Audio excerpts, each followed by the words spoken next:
Saya tidak mengkritik Allah atau tidak mengkritik Tuhan.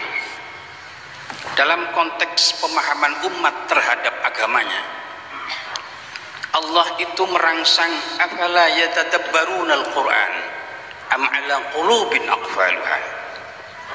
Allah lebih senang memakai kata-kata tadabbur. Nanti saya minta penjelasan. Yang paling inti sebetulnya seperti tidak sinkron, tapi bukan mengkritik Tuhan. Fas'alu ahla dzikri in kuntum la ta'lamun. Kenapa Allah kok tidak menyampaikan atau berfirman fas'alu ahlal fikri in kuntum la ta'lamun? Linir, kalau in kuntum la ta'lamun adalah linir dengan tafakkur. Tapi kenapa Allah menyebut fas'alu ahlal dzikri? Jadi endingnya seperti berbeda dengan in kuntum la ta'lamun pada konteks keilmuan. Pada sisi yang lain Allah juga sangat memprioritaskan innama yakhshallah min ibadihil ulama. Saya kadang-kadang bingung, Allah meranking adalah orang yang takut kepada Allah adalah ulama, tapi ketika dia ada persoalan-persoalan agama dan persoalan-persoalan yang lain, fas'alu ahla dzikri,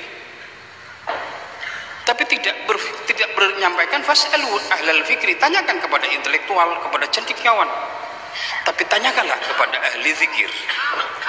Dan saya berpikir kok tidak linir, in kuntum la ta'lamun, bukan in kuntum la tafhamun. Ini pertanyaan saya, Abu ya. Terima kasih. Assalamualaikum warahmatullahi wabarakatuh. Pakai ini tawadu sekali ya. Ngaku bodoh tapi baca ayatnya canggih. Emang begitu orang alim ya. Barakallahu fikum. Afala yatadabbaruna al-Qur'an. Itu yang menarik. Kok enggak justru yang harus dikritisi itu? Jadi itu bukan mengkritisi Tuhan, tapi kita mengkritisi fikir kita dalam memahami ayat Tuhan. Karena fikir kita enggak nyampe. Allah enggak ngomong afala yatafakkaruna al-Qur'an. Yaqul afala yatadabbarun la yatafakkarun. Allah tidak mengatakan Quran untuk ditafakkuri, Quran itu untuk ditadabburi. Mal farq baina tadabbur wa tafakkur? Tafakkur syai' wa tadabbur syai'. Tadabbur fi makhluqatih wa tadabbur fi kalami wa kalamuhu ghairu makhluq. Tadabbur ujungnya wusul, sadar bertuhan. Karena tadabbur pada kalam, kalam itu adalah sifat, sifat itu bukan makhluk. Wa aqrabut turuqi ilallahi kalamu. Cepat-cepat jalan singkat kilat kepada Allah adalah membaca kalamnya, tafakkur kalamnya. Itulah thariqat Imam Syafi'i. Maka Imam Syafi'i khatam Quran dari pagi sampai asar, asar sampai subuh, khatam Quran. Aqrabut turuq ilallah. Itu tadabbur. Maka tadabbur akhirul wusul ilallah, wusul ila ma'rifatil kalam wa man yatakallam. Ya, lain dengan tafakkur.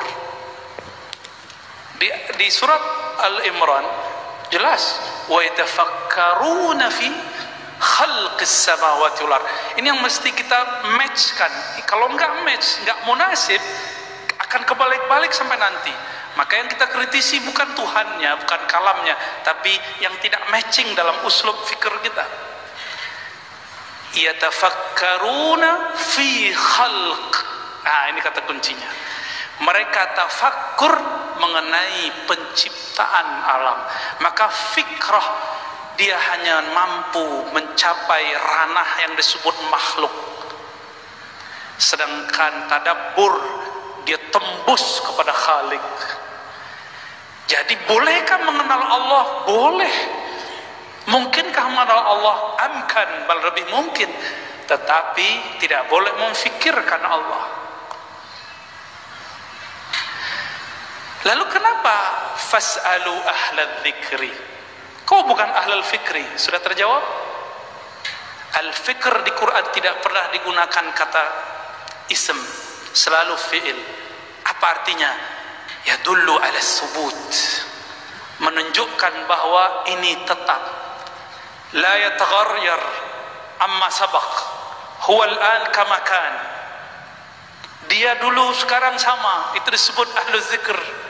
Karena zikr tetap, zikr nggak akan berubah. Sekali kita bertemu Allah nggak akan lupa kepada Allah SWT. Sekali Allah menyebut nama kita, selama-lamanya Allah menyebutnya. Man zakarani fi nafsihi zakartu fi nafsi. Siapa yang ujung dari wiridnya, ujung dari fikroh riyadhahnya, dia menyebut namaku dalam dirinya, aku akan sebut dia dalam diriku. Itu kan terjemahan. Duluan mana, yang qadim atau yang hadis menyebut? Kita ini hadis baru, Allah qadim. Siapa yang dulu menyebut? Dia yang dulu menyebut. Allah itu qadim, thabit, la yataghayyar, la yasbikuhul adam. Maka ahlu zikr qalbuhu muta'alliq bi muqallibil qulub wa huwa thabitun daimun abadiyun sarbadiyun. Si qalbu ini, jika dia ahli zikir, qalbunya langsung berkiblat kepada Allah yang tidak pernah berubah-ubah. Disitulah fas'alu ahla zikr. Tapi kalau fas'alu ahla fikr, hari ini tanya lain, besok lain. Apalagi ahlul hifz, hafalannya bisa hilang-hilang. Ya. Maka berkata Ibn Aslam, ya, seingat saya namanya di Sahih Bukhari Muslim itu, di Sahih Muslim, dia mengatakan, saya bertemu guru saya Sufyan, saya bertanya berapa persoalan, dia jawab dengan jawaban yang A. Lalu ketemu Ibn Aslam, lain lagi jawabannya. Ketemu ini lain lagi jawabannya. Padahal semuanya ahli hadis, ahli Quran. Karena ikhtilaful hifz, beda lagi istinbatnya. Ya. Jadi kenapa fas'alu ahla dzikr in kuntum la ta'lamun? Karena ahlu dzikr ini dia bergantung dengan Maha Allamul Ghuyub, Al-Alim, ya, yang mengetahui ma fis sudur. Kalau kita nanya ke ahli zikir, apa yang kita mau dijawab. Tapi kalau tanya ke ahli fikir, lain yang kita tanya, lain jawabnya. Apalagi ahlul hifz, kita nanya apa, dia jawabnya apa, gagal faham. Jawaban-jawaban gagal faham inilah yang membuat umat ya dribu ba'duhum ba'dah. Sesama aswaja jotok-jotokan, ini kan sarungnya sama, ya sama-sama apa tuh ya tasbihnya sama, kunutnya sama, giliran pemilihan contok-contokan, ya beda boleh, ad-darb mamnu, ya ikhtilaf matlub fid din. Emang itu maunya Allah. Allah maunya umat ini yakhtalif, tapi Allah tidak mau yadribu ba'dukum riqaba ba'd, itu yang Allah nggak mau. Maka kita membedakan, ada ikhtilaf dengan iftiraq, kita bedakan selalu.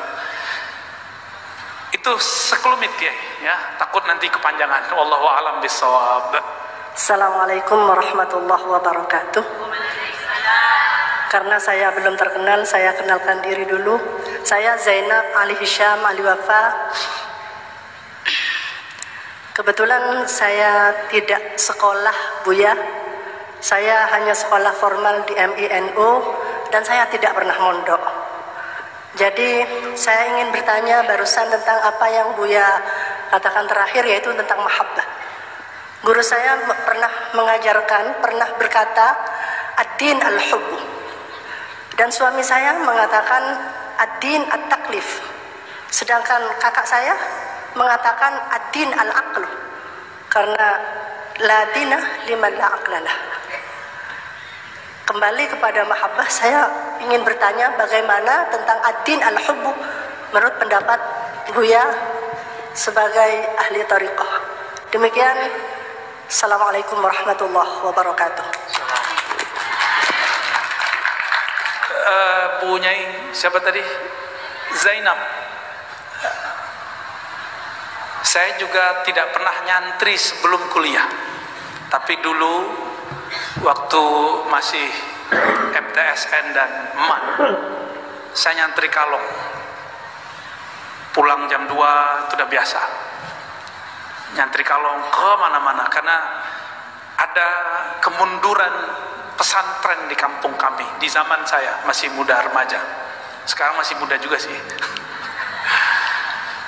Dulu ada ratusan ma'had di tempat kami mati suri. Maka saya iri dengan orang-orang Madura. Setiap pojok, setiap gang ada pesantren. Ya, bahkan dalam satu gang ada lebih dari satu pesantren. Kok bisa ya? Pulaunya nggak sebesar Sumatera, tapi pesantrennya sangat ramai luar biasa. Barakallahu fikum. Ya. Itu sebabnya ketika Allah izinkan saya membaca kitab-kitab kuning, kitab-kitab tidak berharokat, saya nggak mau lepasin waktu kuliah. Itu alasannya. Jadi saya baru mampu baca kitab itu kelas 1 man. Baru mampu baca kitab. Didoakan seorang mursyid namanya Syekh Hasan Basri, yang saya dulu ngaji kitab hikam dengan beliau. Tapi waktu beliau ngajar kitab, saya belum bisa baca, cuma tahu halamannya. Kalau halaman kan kita juga tahu kan, ya, angka-angka. Didoakan beliau meninggal. Gak lama setelah itu saya kayak mengerti aja baca kitab, heran juga. Dalam waktu cuma pendek 3 bulan, ya, barokah al-madad minasadah, ya. Jadi nggak bisa Ustaz torikoh laduni pisah dari kitab, nggak bisa, semuanya dari kitab, ya. Kita berbicara dengan apa yang kita rasakan. Ini yang saya rasakan, ya, dalam saya. Kenapa kemudian muncul nasionalisme dalam diri saya, muncul hubbul watan dalam kolbu saya, itu karena hasil baca kitab, ya. Lalu apalagi tadi pertanyaannya? Ya, ada ungkapan, ini ingat, ini bukan hadis. La aqla liman la dinalah, itu bukan hadis. Tapi itu ungkapan ulama. Sama dengan awaluddin ma'rifatullah, itu bukan hadis. Itu kalam ulama. Ya. Tidaklah ada agama bagi orang tidak ada akal. Maka ad-din aqlun. Tapi ingat, ini asar falsafah.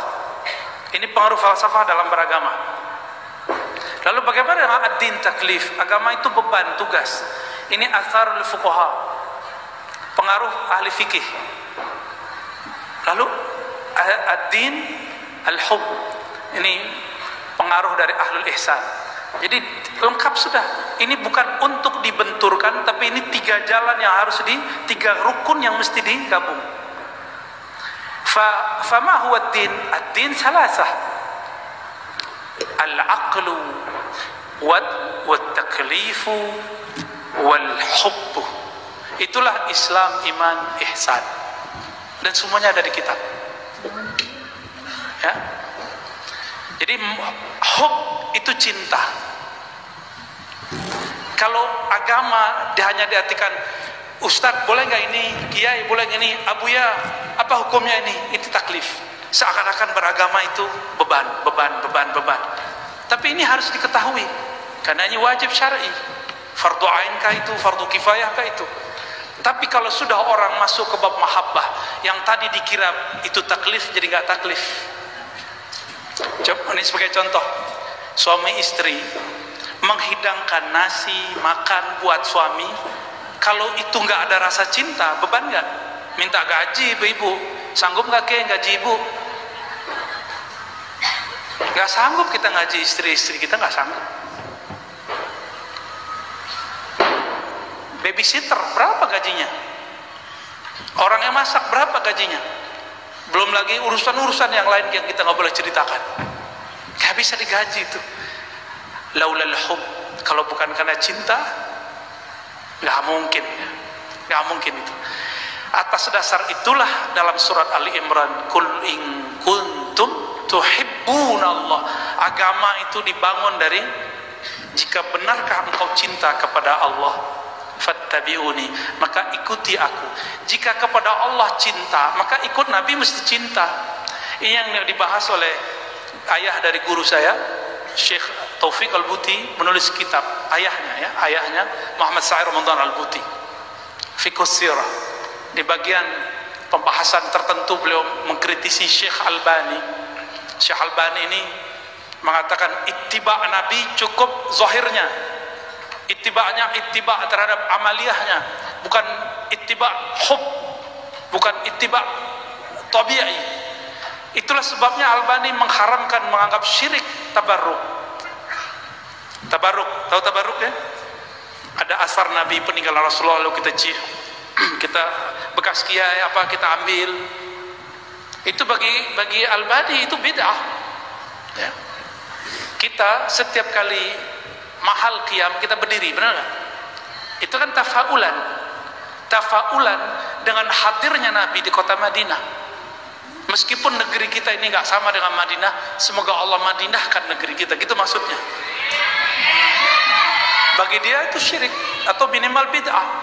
Syekh Saleh Fauzan yang kitabnya sekarang dipakai di beberapa pesantren-pesantren modern mengatakan bahwa maulid Nabi itu bid'ah. Gawat gitu. Sekarang dipakai di pesantren. Semoga pesantren ini terjaga dari kitab-kitab tersebut. Masih ada NU Center ya. NU Center yang jaga ya. Jangan sampai ini kitab-kitab takfiri, tabdi'i ini berkembang di pesantren kita Ahlus Sunnah wal Jamaah. Monggo kiai menjadi panglimanya di situ. Ya. Cukup ya. Jadi ad-din salasah. Al-aqlu wal amalu taklif, dan ketiga ini puncaknya al-hubbu. Itulah al-mar'u ma'a man ahabba. Seseorang akan usul bersama dengan yang dia cintai. Semoga Allah berikan kita cinta itu. Amin ya rabbal alamin.